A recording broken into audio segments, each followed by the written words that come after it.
Now, I want to do one other thing here, though, just so you can really visualize what's going on, which is I want to print out, when we evaluate, I want to print out this stack. I want to print out the thing we're evaluating. I want to print out the result. And I even want to print out the remainder here so we can see what's going on. So I want to say println, and I'm going to say, I'm going to use my backslash thing here, opstack equals result with, how did I say this? With, oh yeah, with our remainder left over. Okay? So wouldn't it be cool if I could just do this? Just say, okay, the opstack evaluated equals this result with the remainder left over. Okay? Let's run that. You think that's going to work? Maybe. Let's see. Okay? So let's try putting 8 on the stack. Okay? Let's make so we can see. It's over here. Where is it? It's this probably there. There it is. We don't need that one. Okay. So here is our, okay, let's come in tab. It's this. Okay. So it said here, enum value in an array equals result of optional 8. That's good. Optional 8 is good with nothing left over. Okay. That's good. Let's go 6, enter. Oh, now we have enum on the stack equals optional 6 with enum left over. Oh, that's not so good. Times enum equals it with, this is terrible. This is, I can't understand what the heck is going on here. Why is this happening? Okay, when you put something in parentheses like this, it tries to convert it to a string. Okay, well the thing that's in here is an array. Arrays know how to convert themselves to strings. What they do is they put open square bracket, then they ask every single thing in the array, convert yourself to a string. Okay, and it puts them here. Well, our op is converting itself to this string, enum value. Okay, that's because the system doesn't really know how to convert it any other way. So it's just saying that's an enum value. It doesn't know how to convert itself to a string. So you see what's going on here? So I'm going to show you how to teach a type to turn itself into a string. Okay, because that's really valuable for debugging. And also might be valuable for your homework. So how are we going to do that? All right.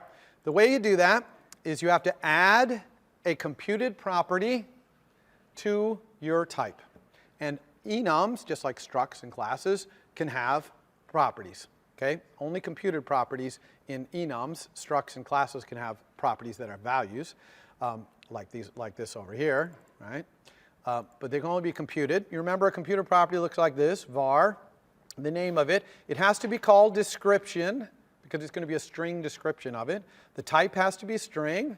It's a string description of it. And then, of course, you want your get here, and your get and your set.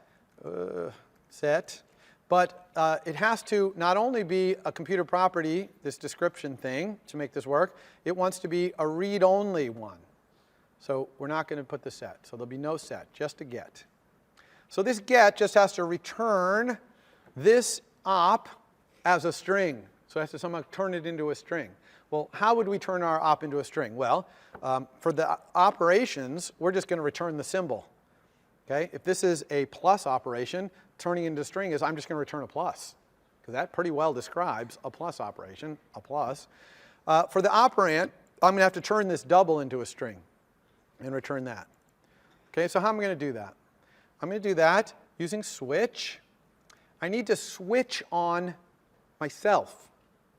Okay? Because I'm going to do this switch so that I can get these same things out here. I'm going to do the same thing I did here. See how I did this switch? So I could get these associated values out. I need to do the same thing here. So how do I switch on myself? I say switch self. Okay? And then I just have to say the case for operand, and I'll let that be the operand. And I have to do the case for unary operation. Now, when I do the case for unary operation, I want the symbol, but I don't care about the function, because I'm not actually going to compute anything. I'm just going to return the symbol. And then for binary operation, same thing. I want the symbol, but I don't want this. So that's the don't care. And what am I going to do in each of these cases? Well, in the operand's case, I'm going to return a string that is that operand. Oops. Don't like the way it puts that extra thing on there, okay? And then in the unary operation case, I'm just going to return the symbol. And in the binary operation case, I'm also just going to return the symbol. And we have, oops, don't want to parentheses there. Okay, and we've covered every case of this switch. So not only does it know that this switch is covered, but it knows that we for sure have returned something out of here because we only have one expression here, which is the switch, and we know that covers every case. So there you go. So we have this nice description. Now, this is not quite enough. Okay? You have to implement this property, this computer property, read-only. But you should do one other thing, which is up here. You have to put colon printable. Now, I told you enums and structs have no inheritance. So you're like, well, wait a second there. You're telling me op inherits from printable? And the answer is no, it does not inherit. Okay, it's an enum. Enums don't have any inheritance, only classes do. What this colon printable means is, and this can be true for classes or structs or whatever, you can put after the colon here, this is called a protocol. And all this means is you're telling Swift that this enum implements whatever is in this protocol. And this protocol happens to just be one computed property called description that returns a string. Okay? Now we're going to talk about protocols in depth because protocols are very important for explaining how things work. Okay? But we're not going to cover it today though. Okay? So if you do those two things, put description and printable, now when we run, you'll see I'll go 5, enter, 6, and you see it's put a 5 in there. There's a 6, times, it's even putting the times. If I hit times again, now I get nil, and it shows me the whole thing is left over. Okay, let's go another thing here. What if I go 6, enter, 5, enter, 4, enter. Now if I do times, it says times of 4 and 5 is 20 with the 6 left over, which is exactly right. Okay? Now, notice I had to rerun there to do that. You're going to have a clear button, right, that you did in assignment 1. You're going to have to make that work in assignment 2 as well. Okay? The last thing, we're really out of time, but I'm going to show you the last thing really quickly that I was going to do is use this description to fix this problem that I said right here, which is, what if I had a function called learn op, okay, and it took an op as an argument here, and it just said known ops description equals that op. You see? Now these could all just be learn op this, okay, which is a lot nicer. I only have to type this thing once, and I just use the description here. The other thing about this, notice where this function is. Inside the init. Okay? You are allowed to put functions inside other functions. If this is only called inside here, you can put it in here. If I put it outside, in fact, I'd have a little problem because it would have to be private because it uses op. And that's what this error right here is. Right? I'd have to say private func. But I don't want to do private func. Instead, I'm just going to put this right down here. Okay, and obviously I would do that with the rest. Okay, that's it. Hope you learned a lot of stuff about Swift for that, and I will see you all on Wednesday. I'm here if you have questions. For more, please visit us at stanford.edu.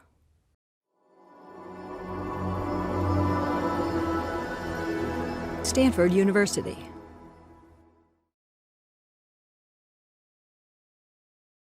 Okay, well, welcome to Lecture 4 of CS193P, Stanford, winter of 2015. So I've been doing all demo up until now, and now we're going to be doing all slide today. So I have a lot of stuff to talk about. Most of this, although not all of it, is covered in your reading assignments, okay? But here I'm going to try and highlight the things that are pretty important and also show you some stuff that's just not in that reading assignment that you kind of need to know. So this is definitely not a substitute for the reading. You'll still need to do the reading in order to kind of get the details of a lot of this stuff. So, but this hopefully will kind of get you focused in on the key stuff. All right, so first I want to talk about optionals and enums. So now that you know what an enum is, I can tell you what an optional really is. Okay? An optional is just an enum. Okay, it's a very simple enum. It's a generic, kind of like array. You know how an array, you specify the type of thing in it. Optional is exactly the same. Okay, it's a generic. You specify the type of optional, and it is. And that type, which is T here in this little enum, is just the type of the associated value. You know that enums can have associated values. So that's just the type that if the optional is not nil, that's what you get. So that's all an enum is. And so, for example, this is what it would look like if we used the enum notation to do an optional. Saying, you know, x, which is an enum, or it is an optional string equals nil, would just be saying x equals optional angle bracket string dot none. Okay? Or if you're setting it to not be none, you would say optional angle bracket string dot sum, parentheses, the associated value, which would be hello. Does that make sense? So optional is really actually super simple. The question mark and the exclamation point, I know that makes it seem like, whoa, it's really complicated, but it's pretty simple, really. It's just syntactic sugar to do this optional. Now, the unwrapping really just looks like this. It's just a switch. And in the case of sum, you give the value back. And in the case of none, you raise an exception. Okay? And simple as that. That's why it crashes when you unwrap something that's nil. Okay? So that's optional. All right, so array, I just want to, we covered this, so I'm going to go really fast through this, but arrays, the syntax there is the same, right? That square bracket thing, that means exactly the same thing. Also, you can't append or modify in any way an array that is a let, right? That's a constant array. I just want to make it clear that defining an array to be a constant by saying let something equal an array versus var something equal an array means that it's immutable. So you can't do append or insert or anything else that you could do on a mutable array. Also, of course, if you access an array with the square brackets and try to pull out something that's outside the bounds of the array, this array only has 4 animals in it and I'm trying to get animals 5, that's going to crash. Array index out of bounds, just like pretty much any language you've used. How to enumerate an array. If you wanted to go through every single item in an array and look at it, you can use for in.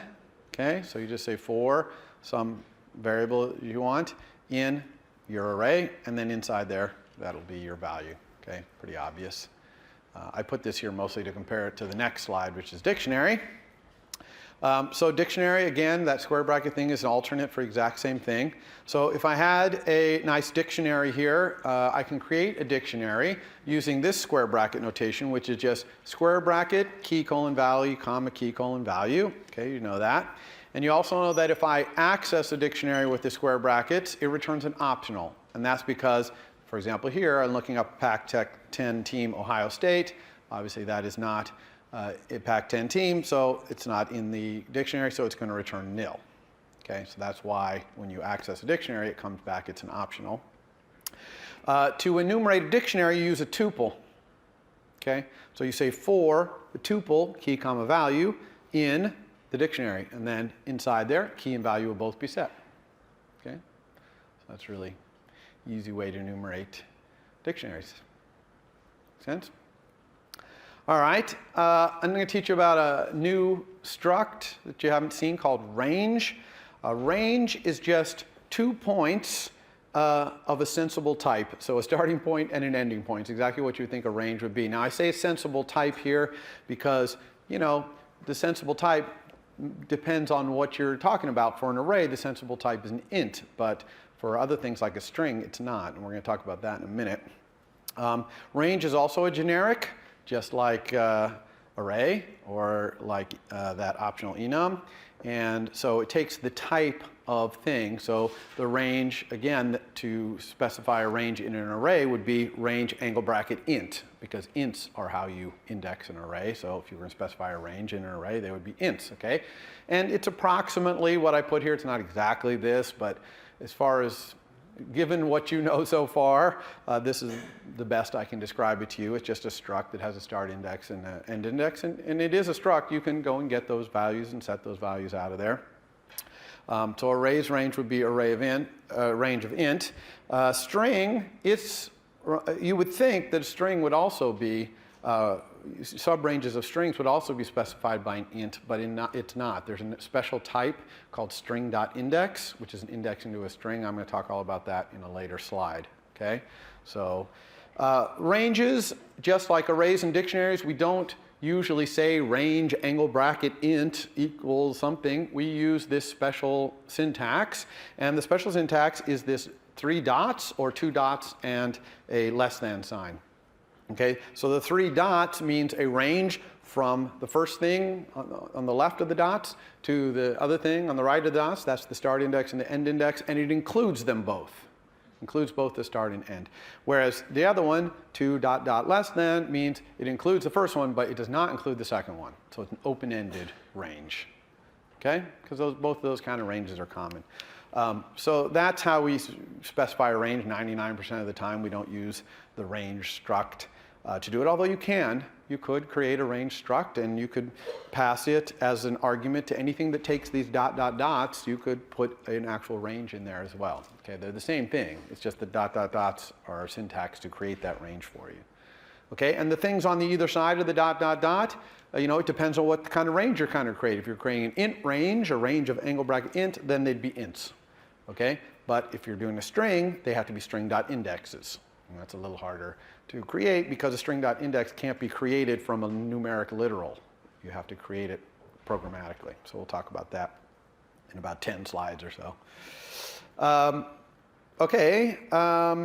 And you can enumerate a range using for in, just like we can with arrays and dictionaries there. Okay.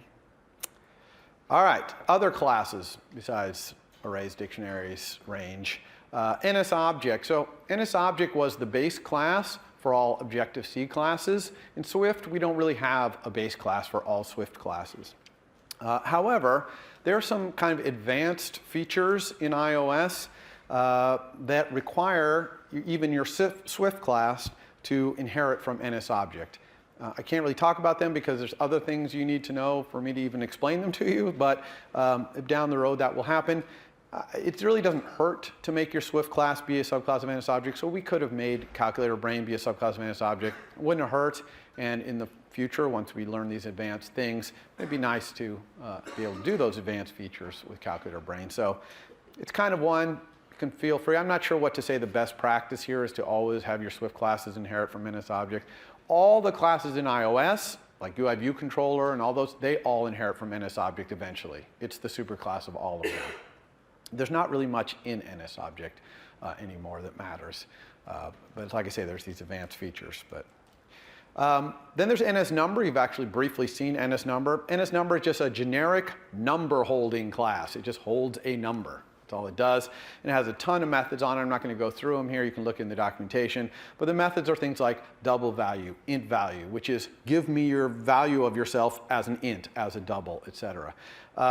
In Swift, we don't really use this very much because it's strongly typed, and so we're using types like int and double. But in Objective-C APIs, there's NSNumbers lying around, and so you kind of need to know about it.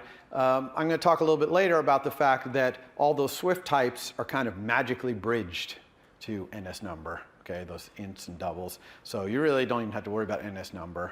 Unless you're going to use something like the NSNumber formatter that we used in the assignment, okay, because that thing returns an NSNumber. Yeah. So if there's no like NSObject parallel in Swift, is there a way to make like an array that holds any kind of? Yeah. So the question is, if there's no NSObjects, well, it wouldn't really matter about NSObject, but the question is, can I create an array where there are random objects in there? And we're going to talk about that later. Now the class NSDate. Exactly what it sounds like. Stores a date, lets you get the current date and time too. Pretty self-explanatory, has lots and lots of methods in it.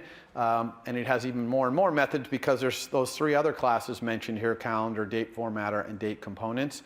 And if you're ever doing a date where you're going to put a date on screen as part of your application, you really want to look at all these classes and read the documentation that talks about dates, because dates are displayed very differently around the world. Different calendars, different, even different languages. The order of the month, day, year, even if you're using the Gregorian calendar, is different. So you really, dates are tricky to get right if you want to build an app that can work around the world.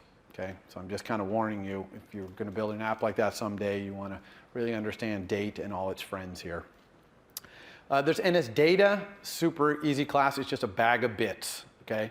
Could be a gigantic bag of bits, small bag of bits, whatever, but it's just untyped data that's just in there. You can think of it almost like a pointer to memory, and you just don't know what's in there. This is how iOS will pass around untyped data, raw data. It passes it around using this class. It'll be obvious when we start using this what it's for. You're not going to be using NSData much in this class because we're not dealing with raw data that much. Okay. All right, so I just wanted to mention some of those classes just so you know they exist. You can check out the documentation on all of them to find out more about it. And I'm going to revisit a few of them like array and dictionary and string because they're so important. I'm going to actually talk about some of their methods. But I want to talk a little bit about data structures in Swift in general. Okay? There's really three fundamental building blocks for your data structures that you might build, and you've seen them, two of the three of them in detail, but they are class, struct, and enum. Okay, they're the three basic building blocks. And they look very similar. Their declaration syntax looks very, very similar, right? Just the only difference is whether it's class, struct, or enum, but otherwise looks the same. They're also very similar in that they can all have properties and functions.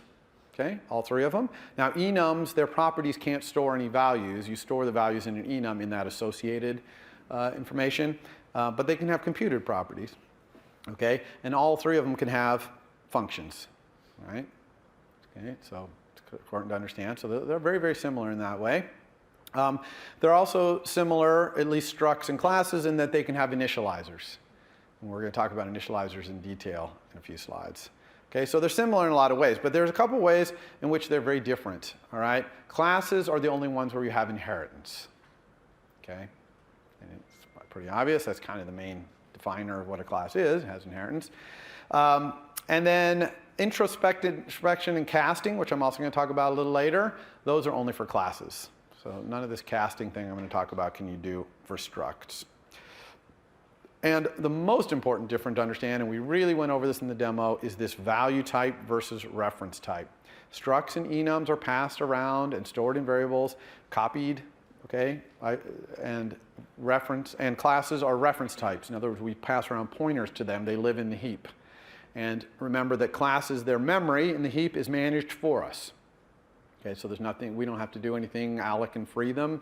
We create them when we want, and when no one's using it, it gets cleaned up. And it's not garbage collection, okay? Reference counting, automatic reference counting. But I want to just have a slide on this value type versus reference type again, because it's a really important thing to understand it, because people get confused writing the code and they don't really understand what's going on. But a value type, structs and enums mean that it's copied when you pass it into a function. It's copied when you assign it to a different variable. This one especially gets people, they don't understand this. If I have, let x equals array, and I say let y equal x, that makes essentially a copy of x. Now, that copy might be lazy behind the scenes, but as far as you're concerned, it's a copy. Okay? And if you want it to be mutable, you could copy it into a var instead of a let, and now you could mutate it. And if you mutate it, you're mutating your own copy. You're not mutating what the other one pointed to. Okay? Because of this, when you make a struct or an enum and you add a function to it that modifies it, you have to mark it with this keyword mutating. And that's so that Swift knows when someone else tries to use your enum or struct, if they use one of these mutating functions, it obviously has to be in a var, not in a let type variable. Okay. So reference, stored in the heap, reference counted. Even if you have a constant pointer to a class, let something equals the class, you can still send messages to that thing that can mutate it because it's in the heap. All right, so you have a pointer to it. So, and when you pass it to a function, you're passing a pointer to that thing. So if the function modifies it, it's modifying the thing back where it was called. Okay, so which do you use between these two? Well, 90% of the time you're going to use a class. This is object-oriented programming language. You're going to want to have the ability to do inheritance and overriding and things like that. Structs are really more for the basic fundamental types like double, int, array, dictionary, string. These are all, you know, really fundamental things. And when we get into the graphics, you're going to see that points, sizes, rectangles, those are structs, okay? But most of everything else we build with classes, okay? And since it manages all the memory for you and all that, it's really no big pain to use classes. All right, so methods. So I want to talk a little bit about methods, all right? You obviously, if you override a method in a class, you have to put the keyword override in front of it, okay? You can also mark a method final. That means no one can override it. So if someone subclasses a class you wrote, they can't override it if you marked it final. You can also mark an entire class final, which means it's, you know, this is the end of the line. You can't do any subclasses of it, basically. Okay? Both types and instances have methods and properties. So types, a type is like array, that's the type. An instance of an array is an actual array with things in it, okay? Let's look at this piece of code right here. I've defined a double, okay, this var, which is a double. And I say if the double is sign minus, that means if it's minus sign, it's negative, then I'm going to set the double to be the absolute value of the double. So is sign minus is an instance variable, an instance property. You send it to a particular double to ask it, is your sign minus? Whereas double.abs is a type function on double. You pass the double you want to operate on to it, and it works on it. But you're not sending abs to a particular double. You're sending it to the class, or the struct in this case, the type. You see what I mean? So some methods you send to instances, particular instances of something. Some things you can send to the type, all right? So two different kinds of method. But otherwise, the rules for them are about the same. It's just that who you ask to do the work. You declare a type method or property by using static in front of it. So like abs, there would be static func abs takes a double, returns a double. And that makes it so that you send it to the double type instead of sending it to a particular double. In a class, you use the word class, not static, okay, because it's called a class function. Okay? So I just don't want you to be confused when you start seeing methods like abs that are sent to the double type. That looks kind of weird, but it's perfectly normal. Okay? And what would you do with a type? When do you have a type function versus an instance function? Well, if you're doing any kind of utility work, right? You're not doing anything particular to a certain kind of double, but you're just doing utilities. You would have those in there. Sometimes you would have type methods that create objects of certain kinds and hand them out. Maybe a shared object, like if you had only one instance of an object for your entire app of a certain type, maybe you would ask that type, give me that shared instance, okay? So it's kind of for utilities and creation, that kind of thing. I don't want to say they're rare, they're not super common. You'll see them in iOS, and you'll probably use them occasionally. You would use them really instead of global functions. You can have global functions in Swift, of course, but you'd really probably prefer to make it a type method so that that function is associated with, you know, the type and kind of, unless it truly is a global function that just applies to the world, it's not about a particular class, usually you would make them be a type function or a type variable. All right. So method. Now let's talk about the parameter names of methods. This is going to be the crash course. You read all about this, I hope, in the documentation. But all parameters to functions have an internal name and an external name. So we're talking about the parameters, okay? So down there, foo, the parameters, parameter to foo there. Okay, it has internal name and external name. So the internal name, which goes kind of near the colon, is the name that thing is going to have as a local variable inside the method. That's its internal name. And then the external name is the name that callers are going to use to put before the colon, okay, when they call the thing. So in bar there, I'm calling things, and in foo, I'm defining them. So you see that here, I call foo with external colon 123, even though internal to foo, that thing is called internal. Okay? So you can have both external and internal names. They can be different. You can put an underbar.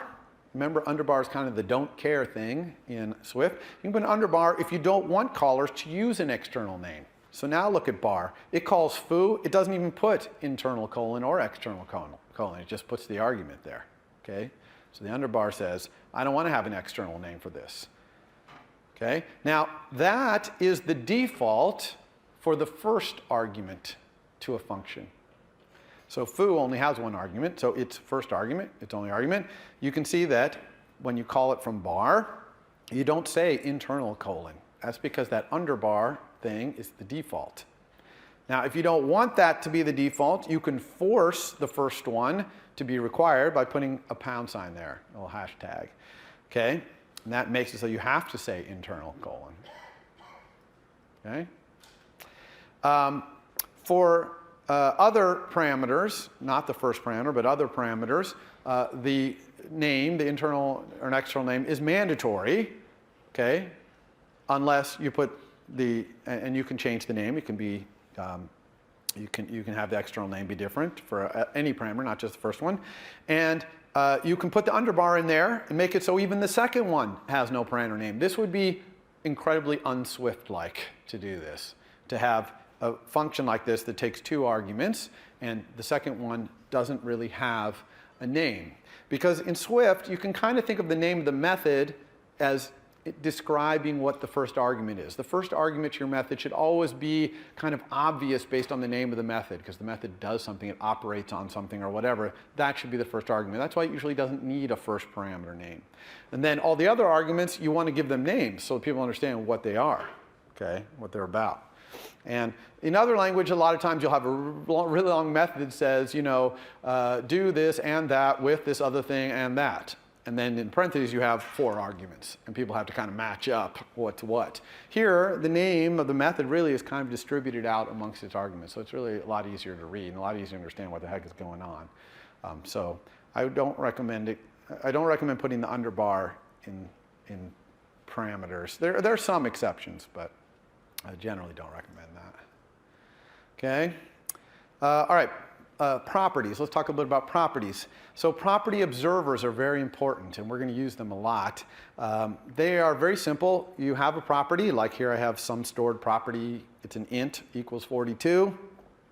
And yes, I didn't need the type there. I'm just putting there. Okay, and throughout all my slides, by the way, green, I put things in green because I'm just trying to make you draw attention to the fact that this is code. Okay, that's all green means. But yellow usually will mean this is the thing I'm talking about right now. This is the thing to pay attention to. So you can almost think yellow is like highlighted, okay? So here I have some stored property. It stores an int, 42. And notice though, even though it's a stored property, not computed, it's stored, I still put a curly brace after it. But in that curly brace, instead of saying get and set like a computer property, I say will set and did set. Okay? So these are little pieces of code inside the will set and did set. They get called when that property gets set by anybody.